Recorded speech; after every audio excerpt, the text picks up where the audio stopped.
Assalamualaikum warahmatullahi wabarakatuh.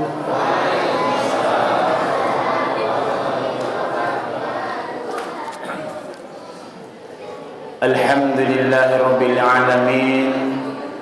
Ashhadu an la ilaha illallah wahdahu la syarika lah.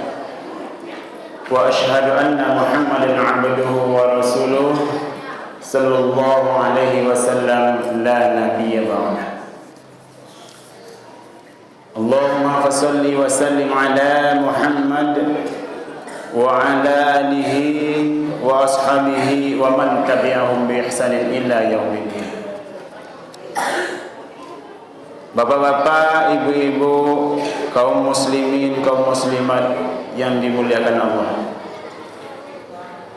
Pertama, dan yang seharusnya kita utamakan pada malam yang bahagia ini tak lain dan tak bukan, marilah kita kembali bersyukur kepada Allah dengan melafazkan Alhamdulillahirabbil alamin.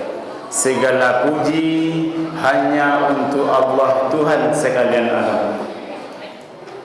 Baik alamnya kita sekarang berada dalam gembira, baik alamnya sekarang pribadi kita dalam bermasalah, baik alamnya sedang diisi dengan bermacam-macam keadaan yang tidak bisa dijawab dengan lisan. Semuanya harus diiringi dengan selalu memuji Allah. Karena begitulah keadaan kita. Alam berubah-ubah, kadang di atas, kadang di bawah, kadang panas, kadang dingin, kadang luas, kadang sempit. Bagaimanapun bentuknya, selalulah iringi dengan memuji Allah. Jangan hanya ketika kita lagi gembira baru dengan Allah, Alhamdulillah, Alhamdulillah, Alhamdulillah. Kemudian diuji dengan musibah, keluar sumpah serapah kita. Ujian dari anak, ujian dari istri, ujian dari pekerjaan, semuanya adalah kehendak Allah dan selalulah iringi dengan memuji Allah. Apalagi alhamdulillah kita di sini berada dalam rumah Allah di malam yang penuh berkah, malam-malam qiyam Ramadan. Alhamdulillah kita saat ini sudah berada di malam yang kelima, Pak. Malam yang kelima puasa yang keempat. Puasa yang keempat tadi. Tidak terasa dan ternyata doa kita dikabulkan oleh Allah. Doa Bapak Ibu dulu sebelum masuk Ramadan yang acok dibaca di imam ketika di muku atau dibaca di ustaz di sekitar awak. Doanya apa Ibu? Allahumma barik lana fi Rajab wa Sa'ban wa balighna Ramadan. Itu dah Pak. Apa adanya? Ya Allah beri berkah kami di bulan Rajab ya Allah. Ketika Sa'ban tiba minta berkah lu balik. Kemudian sampaikan kami kepada bulan Ramadan ya Allah. Akhirnya kini bah dah 5 semalam itu dapat. Tak terasa lewat. Begitu indahnya Ramadan. Allah betul-betul mengabulkan doa kita. Allah betul-betul menyampaikan umur kita. Walaupun memang ada cik-cik seorang-seorang dari awal dapat yang biasa pergi ke masuk Ramadan itu tak boleh tu. Itu kehendak Allah. Tetapi bagi kita yang berada di sini, ini bukti Allah itu maha mengabulkan doa kita kalau doa itu nenek elok. Ya, termasuk ingin berjumpa dengan Ramadan. Bapak Ibu dimuliakan Allah. Di samping kita memuji Allah, yang tak lupa pula kita sampaikan, kita ucapkan, kita niatkan, yaitu mari sama-sama kita mengirimkan salawat dan salam buat Nabi kita Nabi besar Muhammad sallallahu alaihi wasallam dengan ungkapan kata Allahumma salli ala Muhammad wa ala ali Muhammad. Moga-moga setiap langkah kegiatan baik yang kita tunaikan, baik di rumah Allah, baik di tempat kerja, baik di rumah tangga kita, jika selalu diiringi dengan salawat dan salam, apa janji Allah? Akan selalu diberikan naungan oleh Allah, akan selalu diberikan naungan kebaikan oleh Allah. Ya, ingatlah kaum muslimin yang dimuliakan Allah, Allah dan para malaikat saja, Allah dan para malaikat saja senantiasa berselawat kepada Nabi Muhammad sallallahu alaihi wasallam. Sebagaimana kita sering mendengarkan dari seorang khatib, apa katanya kalau sudah masuk khutbah kedua, innallaha wa malaikatahu yusholluna 'alan nabi ya ayyuhallazina amanu shollu 'alaihi wa sallimu taslima. Sesungguhnya Allah dan para malaikat senantiasa berselawat kepada para nabi, kepada para rasul. Allah dan para malaikat. Ba kira-kira Bapak Ibu, awak dan orang biasa-biasa saja, awak dan orang menjadi sarang dosa, apa kata pasti tidur Bapak Ibu? Harus kita tidur. Dalam rangka apa? Mengharap naungan Allah hidup di dunia, mengharap syafaat nanti ketika kita sudah dibangkitkan oleh Allah. Kaum muslimin dimuliakan Allah, janji Rasulullah bagi siapa saja, apalagi awak yang umatnya, yang ikut dengan teladannya, yang ikut dengan pendidikannya, agamanya. Apa janji Rasulullah?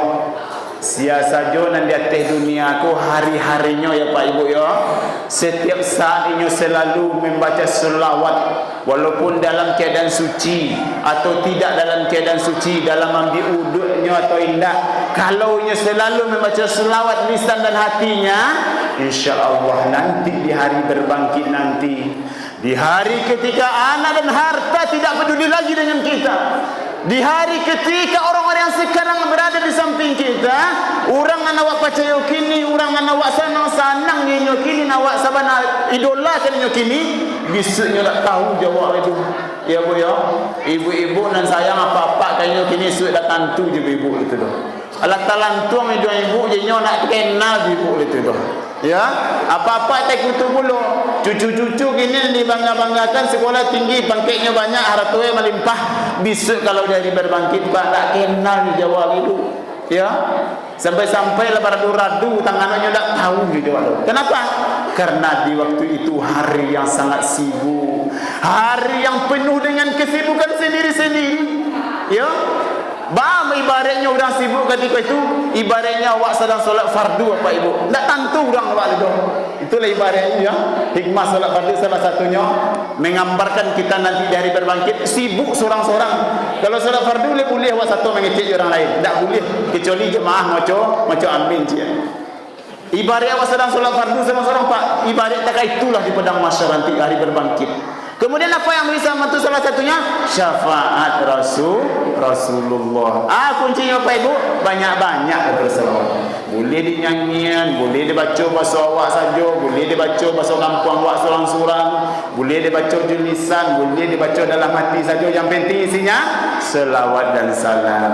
Bapak Ibu yang dimuliakan Allah, itulah dua hal yang perlu kita utamakan dari setiap langkah kebaikan yang akan kita tunaikan, yaitu puji-pujian dan salawat dan salam buat Nabi Muhammad sallallahu alaihi wasallam.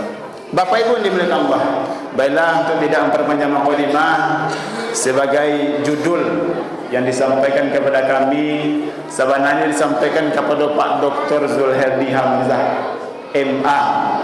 Tapi Bapak Ibu mungkin tak percaya, ikut ndak inyo dah Bapak Ibu. Indak lo Jerman inyo dah Bapak Ibu, asli ndak inyo. Tapi Bapak Ibu, kalau di badan kini ko pa apa-apa je ibu sekolah pa mamasan randang dekat nasi nanti bo gulai pucuk ubi. Ya Bu ya, itu kira itu lah Ibu. Papa ibu pa membeli sama buku pasang randang, kira di rumah nana gulai pucuk ubi. Ya Bu ya, ambo diamanahkan mewakili beliau menggantikan kehadiran beliau di siko karena beliau ada keperluan yang tak bisa digantikan di orang lain. Jadi beliau mohon maaf ya Pak Ibu ya. Tapi insyaAllah walaupun beliau bercubi nanti boleh kalau maknya makan ibu di rumah. Kan apa Pak Ibu? Ya Bu ya, ya Pak. Bapak Ibu yang dimuliakan Allah. Jadi itu pesan beliau mohon maaf karena tidak bisa hadir. Bapak Ibu yang dimuliakan Allah, sesuai dengan judul yang diberikan, yaitu judulnya ibadah puasa pengendali hawa nafsu. Itu Pak. ibadah puasa pengendali hawa nafsu. Bapak Ibu dimuliakan Allah. Allah Subhanahu wa taala berfirman dalam surat Yusuf ayat yang ke-53 yang isinya tak lain tak bukan adalah berupa perkataan Nabi Yusuf itu sendiri. Apa kata Allah di sini? Na'udzu billahi minasyaitonir rajim. Bismillahirrahmanirrahim. Wa ma ubarri'u nafsi innan nafsa la'ammaratun bis-su'i illa ma rahima rabbi inna rabbi ghafurur rahim. Apa kata Yusuf dalam ini? Dan aku tidak menyatakan diriku bebas dari kesalahan, karena sesungguhnya nafsi itu selalu mendorong kepada kejahatan, kecuali nafsu yang diberi rahmat oleh Tuhanku. Sesungguhnya Tuhanku Maha Pengampun lagi Maha Penyayang. Maha benar Allah dengan segala firman-Nya. Bapak Ibu dimuliakan Allah, sesuai dengan judul kita, tema kita kali ini, ibadah puasa pengendali hawa nafsu. Baca itu saya kata, apa itu hawa nafsu Bapak Ibu? Letan tu dah Bapak Ibu. Dia ambo mungkin yang baru-baru tahu lupa. Masalahnya baru begadang ni bu. Bapak-bapak ambo mungkin lebih paham, lebih tahu apa itu hawa nafsu. Ya, ba aku para lu hawa nafsu ko dikendalikan. Ba aku dak dihilangkan kecilnya risiko. Ko nyagi judul yang pengurus saya ko ba ibadah puasa penghilang hawa nafsu dia. Bagi orang setuju Pak Ibu tu? Ha? Oh tak mungkin apa Ibu. Ko hilang hawa nafsu tak ada di sini kini nah. Nampak? Ini nak kumpul kini. Awak kamari dia gara-gara nafsu tadi. Ya. Bapak Ibu ni belakang Allah. Mengenai hawa nafsu ini ternyata itu bukan cerita baru doa Bapak Ibu. Para ulama, para tokoh-tokoh Islam, para sahabat dahulu kalanya juga telah menceritakan masalah nafsu ini. Termasuk nabi-nabi kita, rasul-rasul kita. Bahkan yang paling pertama perkara di dunia ini Adam dan Hawa adalah gara-gara apa? Gara-gara perkara nafsu. Ya Bapak Ibu. Lekatan Bapak Ibu kisah Nabi Adam bahawa sampai Nabi Adam tahu si dari surga. Dia gara-gara hawa nafsu. Ya dapat. Dia gara-gara hawa nafsu. Tausilah Adam jo Hawa ka bumi dipisahkan jo jarak beribu-ribu kilo jauhnya. Dia gara-gara hawa nafsu. Begitu juga di zaman Nabi Nuh, para umatnya dilenyapkan oleh Allah, dinyatakan datangnya murka Allah kepada mereka gara-gara apa? Gara hawa nafsu. Di zaman Nabi Musa, Raja Fir'aun, Qarun dan para orang-orang di waktu itu yang menjadi budak-budak nafsu menggambarkan bahwa hawa nafsu itu memang sudah ada sebelum kita. Begitu juga sesuai dengan ayat kita bacakan tadi, Nabi Yusuf alaihissalam beliau sendiri mengatakan apa katanya? Wa ma ubiru nafsi kata Yusuf, dan aku tidak menyatakan diriku bebas dari kesalahan. Bebas dari kesalahannya maksudnya apa Ibu? Indak punya nafsu. Gitulah kira-kira kata Nabi Yusuf. Ambo pun mengakui kuah kata Yusuf. Ambo pun bernafsu. Kira-kira tak itulah Pak Ibu. Tetapi apa kata Yusuf setelah itu? La'ammaratum innan nafsa la'ammaratum bisu'i illa ma rahima rabbi. Apa kata Yusuf? Sesungguhnya nafsu itu selalu mendorong kepada kejahatan kecuali nafsu yang diberi rahmat oleh Tuhanku. Inna rabbi ghafurur rahim. Sesungguhnya Tuhanku Maha Pengampun lagi Maha Penyayang. Bapak Ibu yang dimuliakan Allah, iko bukti Bapak Ibu, bahasanya cerita bahwa masalah hawa nafsu ternyata sudah ada dari dahulu kalanya. Bapak Ibu yang dimuliakan Allah, sehubungan dengan ini Ibnu Qayyim Al-Jaziyah menafsirkan apa yang dikatakan hawa nafsu itu. Hawa nafsu itu menurut Ibnu Qayyim adalah kecondongan jiwa kepada sesuatu yang selaras dengan keinginannya. Kecondongan jiwa kepada sesuatu yang selaras dengan keinginannya. Kalau bahasa awaknya, kandak hati saya nambah paturian, pangana saya nambah yuan. Itulah kira-kira Bapak Ibu. Keinginan itulah hawa nafsu. Bapak Ibu dimuliakan Allah, apapun pengertian dari hawa nafsu itu, tapi ingat kata-kata Yusuf tadi, nafsu itu condong kepada kejahatan. Bapak Ibu dimuliakan Allah, juga seiring dengan ini Imam Al-Ghazali menyatakan bahwasanya tingkatan manusia masalah nafsu ini ada 3 Bapak Ibu. Ya, ada 3. Apa yang pertama menurut Imam Al-Ghazali? Yang pertama yaitu orang yang sepenuhnya dikuasai oleh nafsunya dan tidak dapat melawannya sama sekali. Kunang pertama Bapak Ibu. Ya, kalau menurut Imam Al-Ghazali, awak kuah manusia di dunia kuah, tahap pertamanya itu orang yang dikuasai oleh hawa nafsunya dan tidak dapat melawan sama sekali. Kira-kira ikut siapa Ibu? Masih awak tu nak Pak Ibu? Jangan sampai masuk Pak Ibu. Ikut nak masuk dan orang-orang nak tentu je masaji. Ya, orang-orang nak dengar azannya dong. Lain tak dengar tapi nya cecah nak tahu. Orang nan tahunya bulan puasa tapi nya lamanya kuliah siang hari Pak. Ya. Orang-orang nan Allah tahu di tagahan dan maliang jo, hilang jo dah orang di masaji. Jangan maliang juo, maliang tu karajo haram, karajo salah, hilang je terompa orang pulang masaji. Ikutlah kira-kira orang-orang termasuk golongan pertama, orang yang dikuasai oleh nafsunya dan tidak dapat melawannya sama sekali. Dalam Al-Quran Allah juga telah menggambarkan bahwasanya orang seperti inilah orang yang mempertuhan nafsunya. Orang-orang yang selalu mengikuti keinginannya walaupun keinginannya itu salah setaruh. Apa kata Allah dalam sebuah firman-Nya surah Jathiyah ayat 23? A'udzubillahi minasyaitonirrajim. Bismillahirrahmanirrahim. Afara'aita man ittakhadha ilahahu hawahu wa adallahu Allahu ala ilmin wa khatama ala sam'ihi wa qalbihi wa ja'ala ala basarihi ghishawah. Apa kata Allah sini? Maka pernahkah kamu melihat orang yang menjadikan hawa nafsunya sebagai Tuhannya dan Allah membiarkannya sesat dengan pengetahuannya, dan Allah telah mengunci pendengarannya, hatinya, serta meletakkan tutup atas penglihatannya. Ikulah kira kepada Allah Pak Ibu. Orang nandak juo mana muah menerima bana. Orang nandak mana muah menerima hidayah. Ya Bu ya. Kalau orang tu nak jo nama menerima bana, indak jo solat fardu, indak jo satu zakat aratul lawanya, indak jo satu puasa di bulan suci Ramadan, tunggu jo tahun bisu kecil nak. Inilah golongannya yang pertama kedua Imam Ghazali, yaitu selalu dikuasai hawa nafsunya. Kemudian yang kedua, apalagi kita Imam Ghazali, yang kedua golongan manusia itu adalah orang yang senantiasa dalam pertarungan melawan hawa nafsu. Aku ada 2 Pak Ibu.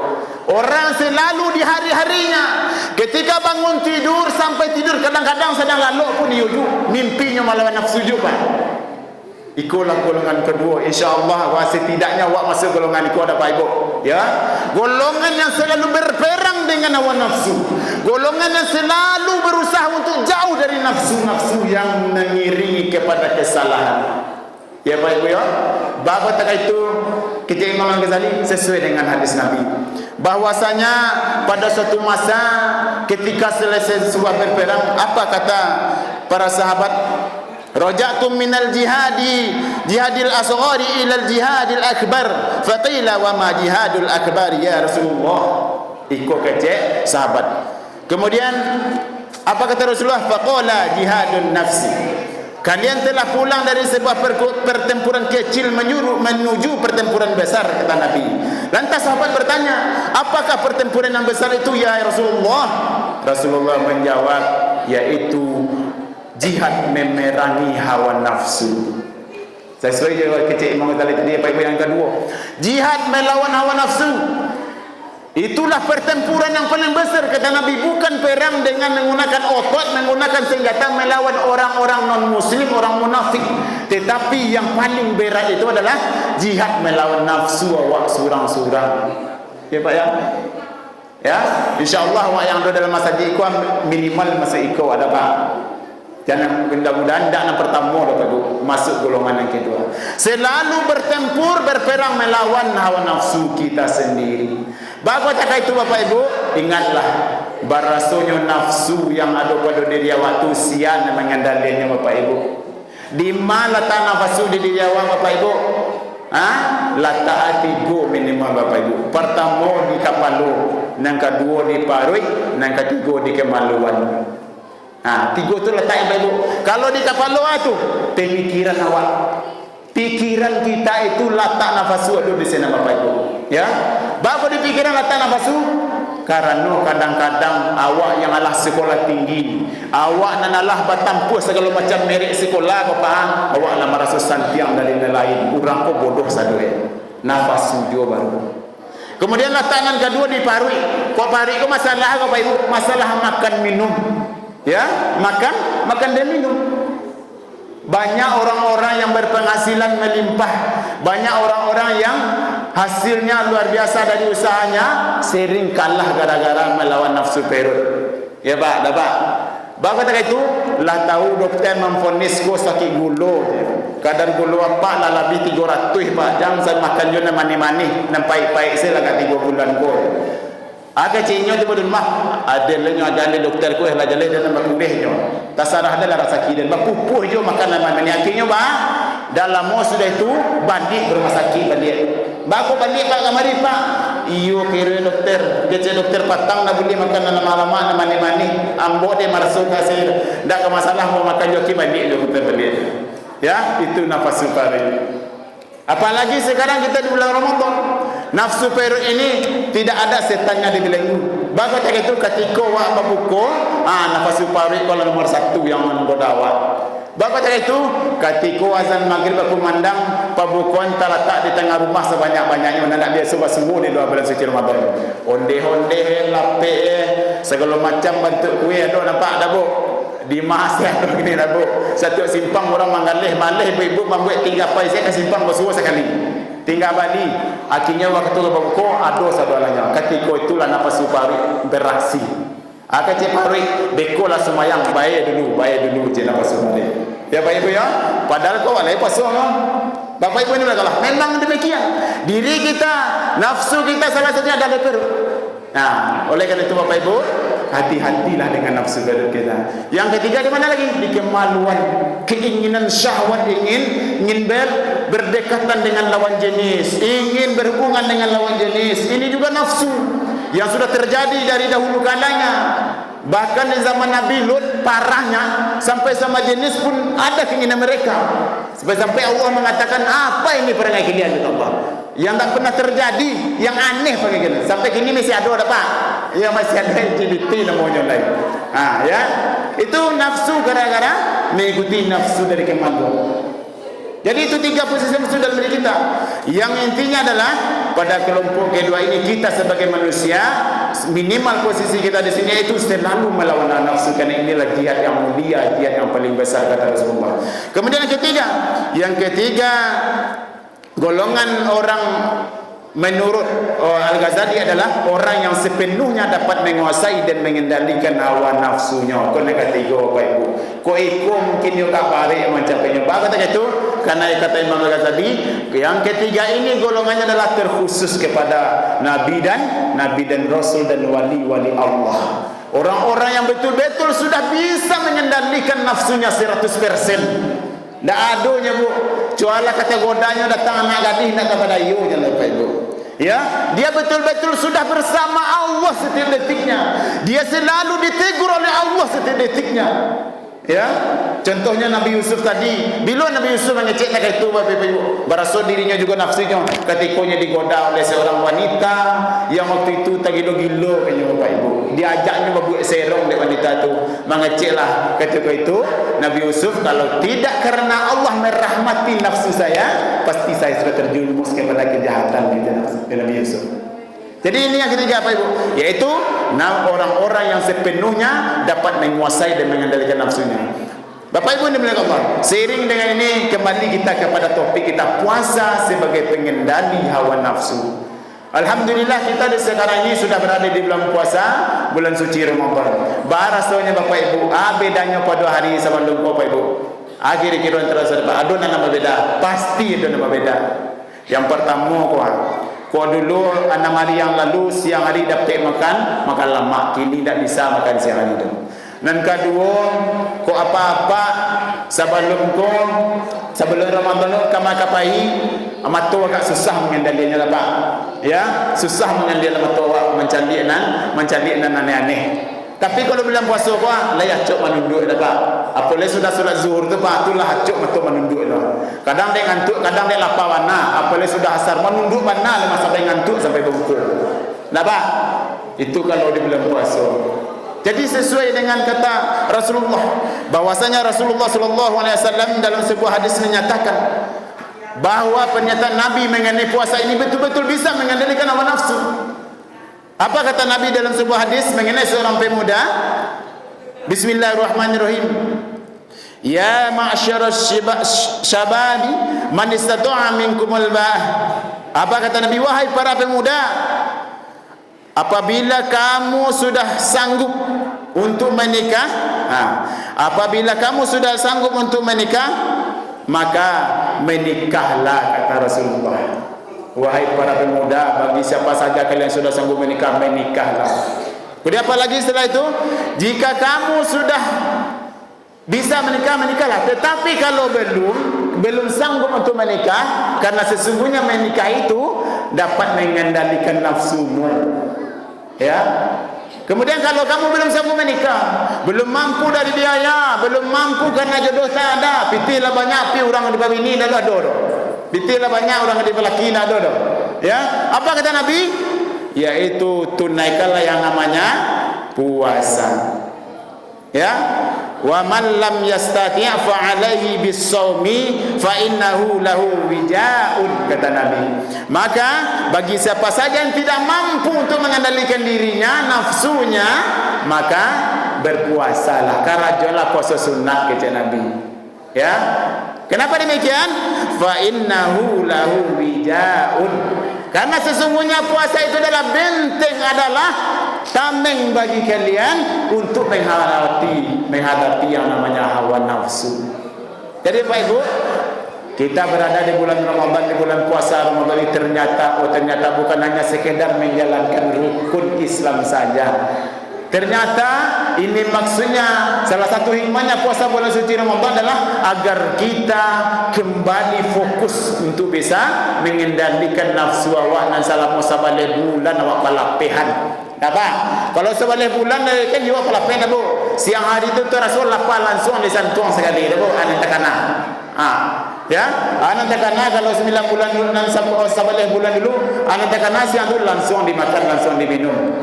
Kau orang rumah tak kait tujuh belum dapat nak peduli waktu siang malam. Kau tak kena bila bagaimana bisa. Tapi kalau bulan Ramadan ada aturan mainnya. Ya, tak bisa makan siang hari, tak bisa sembarang-barang hari di bulan puasa. Ada ancamannya, ada kifaratnya, ada dendanya.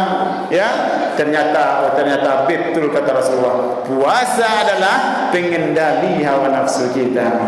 Oleh kerana itu Bapak Ibu yang dimuliakan Allah, indah hikmahnya kita diwajibkan oleh Allah melalui Rasulullah untuk menunaikan ibadah puasa di bulan suci Ramadan dalam rangka melatih diri kita, mengetahui perasaan kita dan diri kita, bahwasanya hawa nafsu yang ada pada diri kita harus kita kendalikan. Kenapa demikian? Karena sudah banyak contoh, sudah banyak teladan dalam Al-Quran yang dapat kita baca, yang dapat kita lihat, bahwasanya orang-orang yang senantiasa mengikuti, orang-orang yang senantiasa kalah oleh hawa nafsunya akan berujung kepada penderitaan dan kesengsaraan di dunia, apalagi nanti di akhirat akan mendapatkan azab yang sangat besar dari Allah Subhanahu wa taala. Bapak Ibu yang dimuliakan Allah, inilah kira-kira yang bisa kami sampaikan.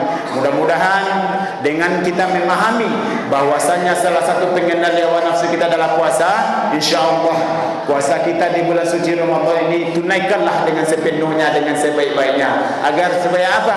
Agar nanti setelah Ramadan nanti kita kembali kepada kebiasaan kita, kembali kepada rutinitas kita, kembali kepada status sosial kita bisa menjadi orang-orang yang bisa mengendalikan hawa nafsu. Tetapi jangan sekali-kali kita berniat menghilangkan hawa nafsu. Kenapa demikian?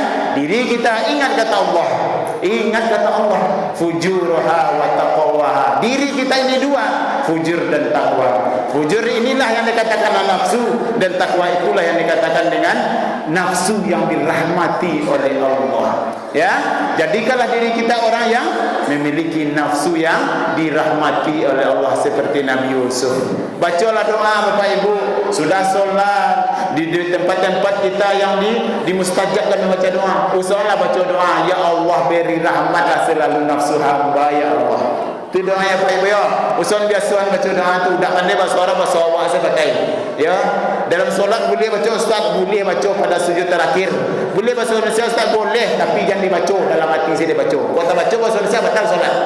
Nah ya, baca dengan dalam hati.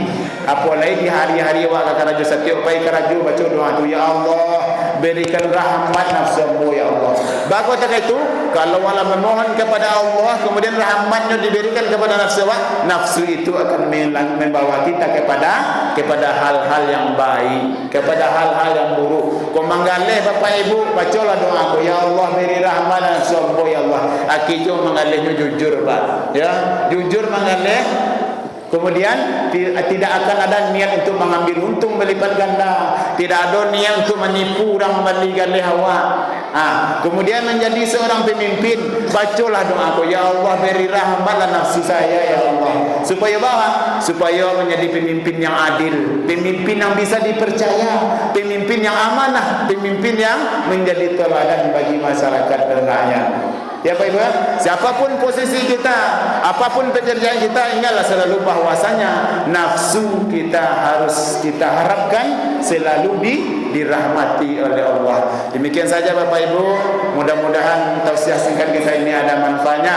Terima kasih atas segala perhatian. Mohon maaf atas segala kekurangan. Fastabiqul khairat. Assalamualaikum warahmatullahi wabarakatuh.